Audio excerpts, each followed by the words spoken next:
तो hello student, welcome back to my channel Samrat academy.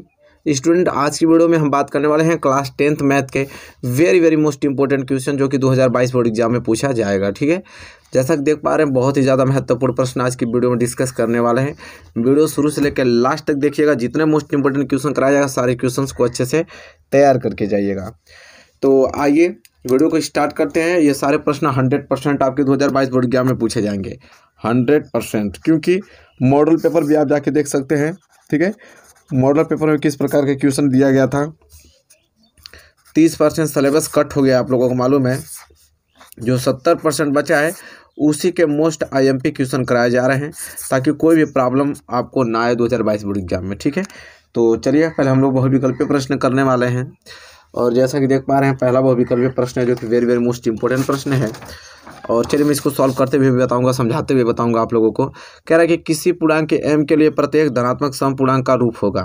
कह रहा है कोई भी पूर्णांक m के लिए प्रत्येक धनात्मक सम पूर्णांक का रूप है m+1 2m+1 है। बताना है आपको। वेरी मोस्ट इंपॉर्टेंट क्वेश्चन है और बहुत ही प्यारा प्रश्न है। यह प्रश्न बहुत बार एग्जाम में पूछा गया हुआ है। तो इसका जो राइट आंसर हो जाएगा मेरे प्यारे विद्यार्थी हो जाएगा ऑप्शन सी, 2m के रूप का होता है। आप कहेंगे कैसे 2m का, तो ध्यान दीजिए m का तो हो नहीं सकता है, क्योंकि अगर m का वैल्यू 1 रखेंगे, फिर m का वैल्यू अगर 2 रख लेते हैं, m का वैल्यू 3 रख लेते हैं, तो ये आपका प्राकृतिक संख्या हो जाएगा 1 2 3 4। अगर m+1 के रूप का रखते हैं तो देखिए m बराबर अगर 1 रखते हैं तो 1 + 1 ये तो 2 हो जाएगा। जैसे ही m बराबर अगर 2 रखेंगे तो हो जाएगा 2 + 1 = 3। तो ये समपूर्णांक है नहीं, तो इस रूप का भी नहीं हो सकता है। तीसरा बच गया आपका 2m। अब 2m ही आपका समपूर्णांक है। m का वैल्यू कुछ भी रख लीजिए। m का वैल्यू अगर 1 रखते हैं तो 2 × 1 = 2। m का वैल्यू 2 रखते हैं तो 2 × 2 = 4। m की वैल्यू अगर 3 रखते हैं तो 2 × 3 = 6।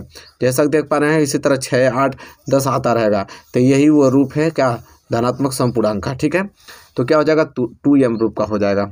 आई होप आपको क्लियर हो गया होगा। ठीक है, चलिए क्वेश्चन नंबर पहला क्लियर। क्वेश्चन नंबर दूसरे की तरफ बढ़ चलते हैं जो कि वेरी मोस्ट इंपॉर्टेंट क्वेश्चन है। अब क्वेश्चन नंबर दूसरा यहाँ पे दे रखा है कि निम्नलिखित में से कौन सा एक सभाज्य संख्याओं का युग्म है। ठीक है, सभाज्य संख्याओं का युग्म बताना है आपको। तो सबसे पहले मैं एक बात बताना चाहूँगा कि सभाज्य संख्या युग्म होता क्या है। और यह प्रश्न बहुत ही ज़्यादा इंपॉर्टेंट है, बहुत बार बहुविकल्पीय प्रश्न पूछा गया। सभाज्य युग्म, सभाज्य संख्याओं का युग्म मतलब कि कोई भी संख्या अगर a और b है ना, तो a और b का जो एलसीएम होगा वो 1 आना चाहिए। कोई भी दो संख्या अगर a और b पूछ रहा है कि सभाज्य संख्या युग्म है, तो उन दोनों संख्याओं का एलसीएम 1 होगा, तभी वो सभाज्य संख्या युग्म कहलाएगा। ठीक है, तो जैसा कि देख पा रहे हैं क्वेश्चन नंबर दूसरा यहाँ पे है, निम्नलिखित में से कौन सा एक सभाज्य संख्याओं का युग्म है। तो हमको सबको क्या करना पड़ेगा, चेक करना पड़ेगा। ठीक है, कि किसका एचसीएफ क्या 1 आ रहा है। तो मेरे प्यारे विद्यार्थियों मैं बता देता हूँ ऑप्शन 20 क्वेश्चन का क्या होगा, राइट आंसर होगा। चेक करके देख सकते हैं। ठीक है, उतना समय नहीं है कि पूरा चेक करके दिखाऊं। पहले देखिए आंसर भी है ना 18 और क्या है 25। देख लीजिए 18 25 का एलसीएम 1 होगा। सबसे पहले 25 बड़ी है तो 25 में हम 18 का भाग देंगे, 18 × 18। ठीक है, कितना हो जाएगा 8 7 15, 7 बच जाएगा। फिर 18 के इसमें भाग देंगे, 18 में 7 कितना जाएगा, 7 दूनी के 14, कितना बच गया 4। अब 4 का भाग दिया जाएगा 7 में तो 4 कम 4 कितना बच जाएगा 3, 3 का भाग 4 में तो 3 कम 3 1। अब 1 का 3 में तो 1 3 आई 3 कैंसिल हो गया। तो किससे कटा है, 1 से कटा है, तो एलसीएम क्या हो जाएगा, एलसीएम 1 ही तो होगा। तो देखिए यहाँ पे 18 और 25 का एलसीएम कितना हो गया, 1 हो गया। इसका मतलब कि सभाज्य संख्या युग्म है। तो इस प्रकार क्वेश्चन आना तय है और इसी प्रकार आपको उसको कर देना है। आई होप आपको क्वेश्चन नंबर दूसरा अच्छे तरीके से क्लियर हो गया होगा, नो डाउट आपको होना चाहिए इसमें। ठीक है, चलिए अब हम बढ़ते हैं अगले क्वेश्चन की ओर।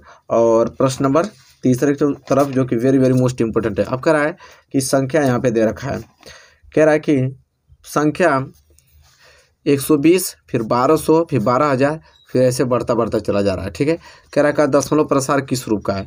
मतलब ये जो दशमलव प्रसार इस तरह बढ़ता जा रहा है वो किस रूप का है, शांत है या अशांत आवर्ती है कि अशांत अनावर्ती है कि शांत आवर्ती है, ये बताना वेरी मोस्ट इंपॉर्टेंट क्वेश्चन है। ठीक है, तो देखिए मैं बता दूं आप लोगों को, शांत तो हो नहीं सकता है, शांत तो हो नहीं सकता है। अशांत आवर्ती भी, अशांत आवर्ती, एक होता है अशांत अनावर्ती। ठीक है, इन दोनों में अंतर समझिए। आवर्ती का मतलब होता है कि एक ही चीज़ बार बार रिपीटेशन हो। जैसे 2 और 4 है तो 2 और 4 तो 4। जैसे अशांत आवर्ती का मतलब कि जैसे 0.24242424 जाता है, ठीक है। और अशांत अनावर्ती का मतलब कि उसमें कुछ चेंज, अशांत हो लेकिन कुछ चेंजिंग हो। जैसे देखिए 120 से 1200 हो गया, 12,000 हो गया, फिर 4 जीरो हो गया, आगे करेंगे तो 12 पे 5 जीरो होगा, फिर आगे करेंगे 12 पे 6 जीरो होगा। तो ये आपका क्या कहलाएगा? अशांत। अशांत तो होगा ही होगा, अनावर्ती हो कहलाता है। क्या कहलाता है? अनावर्ती। इसलिए ऑप्शन सी इस क्वेश्चन के लिए सही आंसर हो जाएगा। आई होप आपको क्लियर हो गया होगा, ठीक है। प्रश्न नंबर तीसरा क्लियर है। चलिए प्रश्न नंबर चौथे की तरफ बढ़ चलते हैं। देखिए प्रश्न नंबर चौथा जो कि मोस्ट इंपॉर्टेंट है। अब ये प्रश्न नंबर चौथा कह रहा है यहाँ पे कि यदि समीकरण है x + y = 10 का एक हल x = 3m + 2 तथा y = 4 है तो m का मान है। क्या बताना है? m का मान बताना है। अब m का मान है का मतलब है क्या? सिंपल है कि x + y बराबर हमको क्या दे रखा है? 10 दे रखा है, ठीक है। और y बराबर क्या दे रखा है? 4। और कह रहा है कि x बराबर अगर 3m + 2 तो m का वैल्यू ज्ञात कीजिए, यही पूछा है। तो y बराबर 4 पे रख लीजिए। जैसे y का 4 रखेंगे तो x + 4 = 10 और x बराबर क्या आ जाएगा? यहाँ से 6 आ जाएगा, क्योंकि 4 उधर जाएगा माइनस हो जाएगा ना, तो 6 ही तो आएगा, ठीक है। तो x बराबर 6 और y बराबर 4 यहाँ पर रख दीजिए। तो x बराबर क्या है? 6, तो 6 बराबर 3m प्लस क्या हो गया? 2। तो 6 + 2 इधर आएगा तो -2 बराबर इधर बच गया 3m बच गया। क्लियर? किसी को दिक्कत नहीं? 6 में से 2 जाएगा तो 4 बराबर क्या आ जाएगा? 3m और यहाँ से m बराबर क्या आ जाएगा? 4/3। देखिए दिया अब ऑप्शन में 4/3। ऑप्शन पहला ही इस राइट आंसर है। ऑप्शन पहला ही क्या हो जाएगा? राइट आंसर हो जाएगा। क्या दिया है? 4/3 दिया है। तो इस प्रकार क्वेश्चन आएंगे और आसानी से आप इन क्वेश्चनों को अच्छे ढंग से कर पाएंगे, कोई दिक्कत नहीं है। आई होप आपको क्वेश्चन नंबर 4 अच्छे तरीके से क्लियर हो गया होगा, ठीक है। चलिए आइए क्वेश्चन नंबर 5 की तरफ बढ़ चलते हैं। मोस्ट इंपॉर्टेंट क्वेश्चन नंबर 5 है, ठीक है। बोल रहा है समीकरणों a1x + b1y + c1 = 0 और a2x + b2y + c2 = 0 का कोई हल नहीं होने की प्रतिबंध है। कह रहा है ये समीकरण दिया, समीकरण का रूप कह रहा है कि अगर 2 इक्वेशन दिया है और दोनों इक्वेशन का कोई हल नहीं होगा तो कंडीशन कौन सी अप्लाई होगा, ये पूछ रहा है, ठीक है। वेरी मोस्ट इंपॉर्टेंट है क्वेश्चन, ठीक है। तो बताइए, तो इसके लिए क्या हो जाता है? तो इसके लिए हो जाएगा आपका ऑप्शन बी। ऑप्शन बी हो जाएगा कोई हल नहीं है। कोई हल नहीं का यही फॉर्मेट बनता है, याद कर लीजिए, ठीक है। कोई हल नहीं क्या बनता है कि जो a1/a2 की वैल्यू होगी ना वो बराबर हो जाती है b1/b2 की, लेकिन जो ये तीसरा वैल्यू होता है बराबर नहीं होता है c1/c2 की। जब भी ये कंडीशंस आए समझ लीजिएगा इसका कोई हल नहीं निकलेगा, कोई हल नहीं निकलता है, ठीक है। तो क्लियर होगा ना? प्रश्न नंबर 5 बताइए, किसी को आपत्ति?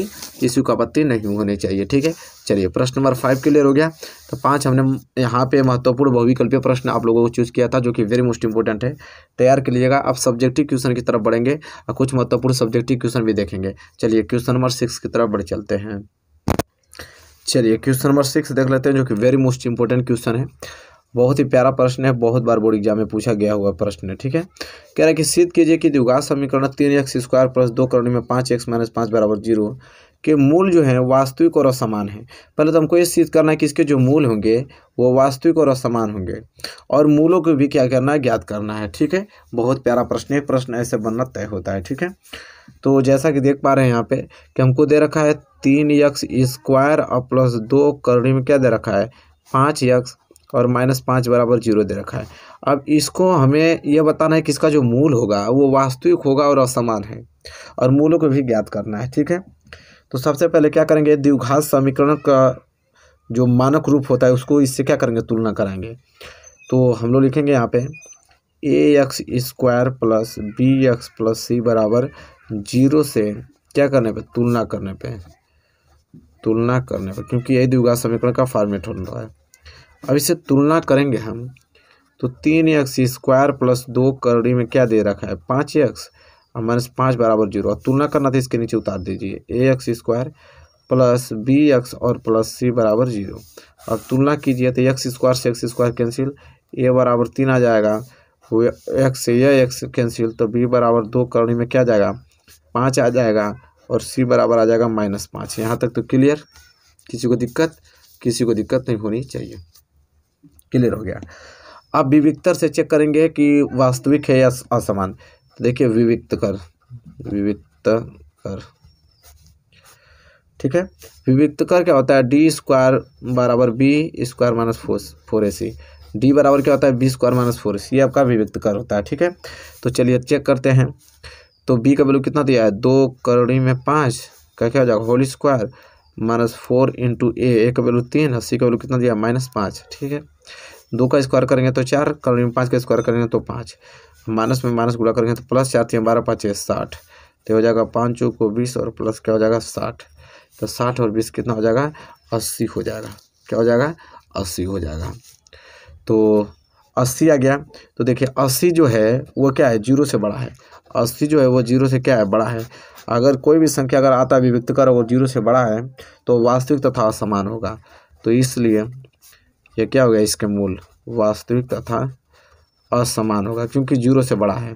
ठीक है, 0 से क्या है बड़ा है तो असमान है। अब क्या कर रहा है कि इसके मूल भी ज्ञात करना है। तो मूल ज्ञात करने के लिए हमें फार्मूला लगाना पड़ेगा श्रीधाचार्य वाला। क्या श्रीधाचार्य नियम से, श्रीधाचार्य सूत्र से हम क्या करेंगे इसके मूल ज्ञात करेंगे। तो श्रीधाचार्य सूत्र क्या होता है, तो x बराबर होता है -b plus minus √d, D मतलब विविक्त कर बी स्क्वायर माइनस 4ac बटे 2a, यही होता है। तो क्या किया जाएगा यहाँ पे माइनस से तो माइनस लगा दीजिए, बी का वैल्यू कितना आया है 2^5 और प्लस माइनस डी का वैल्यू कितना है विविक्त कर 80 आया है, तो 80 लिख लिया जाएगा यहाँ पे, और बटे में 2 इंटू ए का वैल्यू क्या था 3 था। तो यहाँ से हल करेंगे तो क्या प्राप्त होगा हमें, जैसा कि देख पा रहे हैं, थोड़ा ऊपर कर दूँ तो यहाँ हो जाएगा -2^5 प्लस माइनस 80 और 3 दूनी के 6 हो जाएगा। ठीक है, तो एक बार प्लस ले लेंगे एक बार माइनस ले लेंगे, हो जाएगा। तो पहले इसको तोड़ लिया जाए, -2^5 और प्लस माइनस 80 को मैं लिख सकता हूँ 16 × 5। बताइए कोई दिक्कत नहीं, आराम से लिख सकता हूँ। तो लिख सकता हूँ तो इधर क्या बच जाएगा -2^5 और प्लस माइनस 16 का वर्गमूल 4 बार निकल जाएगा, 5 कड़ी में बच जाएगा और बटे में बच गया 6। तो एक बार प्लस लेने पर माइनस तो पॉजिटिव लेंगे तो क्या हो जाएगा -2^5 और प्लस 4^5 और बटे क्या हो जाएगा 6 हो जाएगा। ठीक है, तो यहाँ से देखिए प्लस और माइनस घट जाएगा, 4 में से 2 जाएगा तो 2 और कड़ी में 5 तो ऐसे उतर जाएगा। तो क्या हो जाएगा 2^5 बटे 6, तो क्या हो जाएगा एक मूल मालूम चल गया, एक मूल यहाँ से क्लियर हो गया ना। बताइए किसी को आपत्ति किसी को नहीं। और एक मूल में यहाँ ज्ञात कर लेता हूँ इस वाले पृष्ठ पर निगेटिव लेने पे, तो पॉजिटिव लिया था निगेटिव लेने में क्या हो जाएगा -2^5 और अब माइनस ले लिया जाएगा तो माइनस लिख देंगे 4^5 और बटे क्या 6, ये भी माइनस में तो जुड़ जाएगा। तो 4 और 2 कितना हो जाएगा -6^5 और बटे यहाँ पे क्या हो जाएगा 6 हो जाएगा। ठीक है, तो 6 से 6 कट जाएगा तो यहाँ -1^5 आएगा, तो यहाँ 1 नहीं लिखते हैं तो ये -5 ही कहलाएगा। तो -5 और एक आ गया आपका 2 कितना 2^5 और बटे कितना आया था 6 आया था। इसको भी कटा देंगे 2 3 6 तो आ जाएगा 5 बटे 3, तो यह और यह दोनों क्या हो जाएगा इसके मूल हो जाएगा। यहाँ पे कटा दीजिए 2 3 6, इसको लिख सकते हैं 5 बटे 3, कोई दिक्कत नहीं है। तो 2 मूल मालूम चल गया ना। बताइए एक तो आपका -5 दूसरा 5 बटे 3, ये 2 मूल ज्ञात हो गया। इस प्रकार के क्वेश्चन आएंगे जो कि आप इसे आसानी से सॉल्व कर पाएंगे मेरे प्यारे विद्यार्थियों। आई होप आपको यह वाला प्रश्न अच्छे तरीके से क्लियर हो गया होगा, कोई भी डाउट नहीं होगी इस प्रकार के प्रश्नों में आप लोगों को। ठीक है, किसी को आपत्ति किसी को नहीं। चलिए ये क्वेश्चन नंबर 6 क्लियर हो गया, क्वेश्चन नंबर 7 की तरफ बढ़ चलते हैं। देखिए मेरे प्यारे विद्यार्थियों वेरी मोस्ट इंपोर्टेंट क्वेश्चन ये वाला है, बहुत ही ज़्यादा महत्वपूर्ण, ध्यान से इस क्वेश्चन को तैयार कर लीजिएगा। ठीक है, एक संख्या और उसके व्युत्क्रम का योगफल 4 से 1/4 है, संख्या ज्ञात करने के लिए बोला। बहुत प्यारा प्रश्न है, कह रहा कोई भी एक संख्या और उसके व्युत्क्रम का योगफल जो है 4 से 1/4 है। तो हमको मालूम नहीं कि कौन सी संख्या है और उसका व्युत्क्रम का योगफल इतना हो रहा है, तो हमें मानना पड़ेगा। तो लिखेंगे कि मानव संख्या, क्योंकि संख्या हमको मालूम है ना कि वो कौन सी संख्या है, तो मानव संख्या x है। और कोई संख्या अगर आपने x मान लिया तो उसका व्युत्क्रम क्या होगा, तो लिखेंगे तब संख्या का व्युत्क्रम, कोई भी संख्या अगर x मान लिया है तो x का व्युत्क्रम क्या हो जाएगा 1/x हो जाएगा, यही ना होगा। चलिए तो आपने संख्या मान लिया x और उस संख्या का आपने व्युत्क्रम मान लिया 1/x मान लिया। अब इन दोनों का योगफल दिया है 4 से 1/4, मतलब कि प्रश्नानुसार यहाँ लिखेंगे प्रश्नानुसार। अब प्रश्नानुसार क्या है कि x और प्लस 1/x इन दोनों का योगफल कितना हो रहा है 4 से 1/4 हो रहा है। ठीक है, तो क्या हो जाएगा x में x गुणा होगा तो x स्क्वायर प्लस 1 बटे क्या हो जाएगा x, क्या हो जाएगा 4 चौको 16 1 17 बटे क्या हो जाएगा 4 हो जाएगा। अब क्या किया जाएगा गुणा कर लिया जाए, यहाँ पे 4 को गुणा इसमें करेंगे तो 4x स्क्वायर और प्लस 4 एकम 4 अब बराबर 17 को गुणा इसमें करेंगे तो 17x हो जाएगा। तो हो जाएगा आपका 4x स्क्वायर प्लस 17x इधर आएगा तो -17x और प्लस 4 बराबर क्या गया 0 आ गया। किसी को आपत्ति किसी को नहीं। अब द्विघात समीकरण बन गया तो यहाँ पे गुणा करेंगे तो 16 आ जाएगा। ऐसा कीजिए कि गुणा करने पे 16 आ जाए और घटाने या जोड़ने पे क्या आ जाए 17 आ जाए। ठीक है, तो ये कई कंडीशन हो सकता है 16 एकम 16 गुणा करने पे 16 आ जाए, घटाने पे या जोड़ने पे क्या आ जाए 17, तो 16 क्या हो जाएगा 17। तो इसलिए कहेंगे 4x square minus 16x minus x, क्योंकि 16x और -1 दोनों जुटेगा तो -17x हो जाएगा और प्लस 4 बराबर क्या आ जाएगा 0। यहाँ से दो का क्या बना लीजिए पेयर बना लीजिए, पेयर बन जा रहा था। इसमें भी 4 है इसमें 16 था 4, इसमें भी x इसमें भी x, तो 4x कॉमन ले लीजिए तो 4 से 4 कैंसिल, x से एक कैंसिल x बचेगा। अब माइनस इस x से x कैंसिल 4 चौको 16 माइनस यहाँ पे 1 कॉमन ले लीजिए, क्योंकि इसमें x इसमें 4 कोई कॉमन लेने लायक नहीं तो 1 ले लिए, तो 1 कॉमन लेने का मतलब कि x बच जाएगा। माइनस को गुणा इस प्लस में होगा तो माइनस, और 1 का भाग 4 में देंगे तो 4 ही आएगा बराबर 0। तो देखिए x माइनस 4 इसमें भी आ गया और x माइनस 4 इसमें भी आ गया। ठीक है, तो यहाँ से कॉमन ले लेंगे तो हो जाएगा x माइनस 4 एक कोष्टक में और कोष्टक हो जाएगा 4x माइनस 1 बराबर 0। अब सिंपली हमको करना क्या है कि एक बार हम x माइनस 4 बराबर 0 कर देंगे, एक बार हम 4x माइनस 1 बराबर 0 कर देंगे। तो x बराबर -4 उधर जाएगा तो प्लस 4x बराबर क्या आ जाएगा 4 आ जाएगा, और इधर क्या आ जाएगा 4x बराबर -1 उधर जाएगा तो प्लस 1 और x बराबर 1/4 गुणा में तो 4 जाएगा तो भाग में, तो x बराबर क्या आ जाएगा 1/4 आ जाएगा। ठीक है, तो यहाँ पे हमसे पूछा कि संख्या ज्ञात कीजिए, तो कौन सी संख्या है, तो वो संख्या 4 है और 1/4, तभी ना वो संख्या 4 है उसका व्युत्क्रम क्या है 1/4। इन दोनों का योगफल करेंगे ना तो 4 से 1/4 ही आने वाला है। तो इस प्रकार का क्वेश्चन बहुत ही ज़्यादा मोस्ट इंपोर्टेंट है, बनना तय है। ठीक है, तो इस प्रकार के क्वेश्चन की प्रैक्टिस आगे से करके आपको जानी है। ठीक है, आई होप आपको क्वेश्चन नंबर जो 6 से क्लियर हो गया होगा। ठीक है, चलिए मेरे प्यारे विद्यार्थी, वीडियो अच्छा लगा तो प्लीज़ लाइक कीजिए और चैनल पर नए हैं तो चैनल को सब्सक्राइब करके बेल आइकन को प्रेस कर लीजिए। मिलेंगे एक प्यारे से नेक्स्ट वीडियो में, तब तक के लिए धन्यवाद।